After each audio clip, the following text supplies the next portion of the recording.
سلام سلام البنات. اليوم باش نعملوا أبن مقرونة علوش. تشوفوها، شوفوا كالبنة، شوفوا كالزين، وشوفوا كاللون.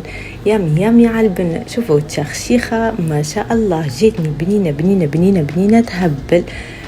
تحبوا تشوفوا كيفاش، تحبوا تتعلموا كيفاش مكرونه علوش في ساعه من زمان؟ يلا تبعوني. حطينا اول حاجه قرنين فلفل، خليناهم يتقلاو. بعد ما حطينا معاهم شويه ملح. شوفوا دي طماطم كونسونطري اللي باش نستعملها. حطينا لحماتنا، حطينا 4 مغارف كونسونطري كبار باش تجينا بنينه ومشخشخه. حطينا راس ثوم بعد ما رحيناه، وحطينا مغرفه ملح، نص مغرفة فلفل أكحل، وخليناهم يتقلوا. البنات لازم تتقلى بالباهي بالباهي. طماطم ردوا بالكم.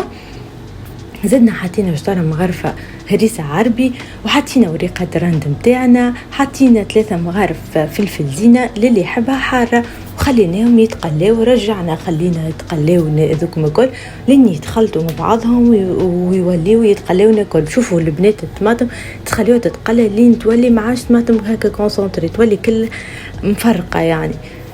بعد ما قليناها تتقلى بالباهي، حطينا الماء السخون نتاعنا لين يتغمل الماء. البنات ما تعملوش برشا ماء باش من بعديكا ما تقعدلكمش برشا واللحم يطيب برشا وتولي دونك دوبا ما تغميو اللحم كهو. خليناهم يطيبوا وغطينا الكسرول نتاعنا.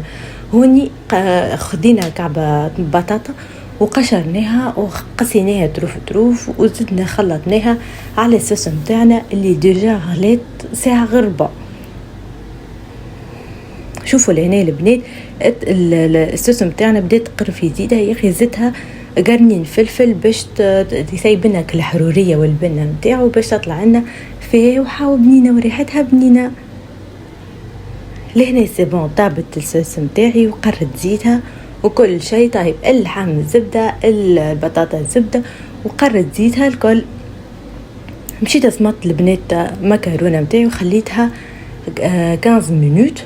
ولهنا بديت نحط في الصوص نتاعي وبديت نخلط فيها. شوفوا كالبنه نتاع الصوص، وشوف كيفاش كيتخلطت، شوفوا كيفاش مشخشخه بنينه تهبل. شوفوا كاللون وكالزينه محلاها. وزدت عملت خبز بالزيتون. شوفوا البنات في الاخر ريزلتا كيفاش طلعت لي ريزلتا امبيكابل، بنينه مشخشخه، لونها مزيان، اللحم طايب، كل شيء خذا كل شيء في حقه. البطاطا بنينه وجات بنينه تهبل.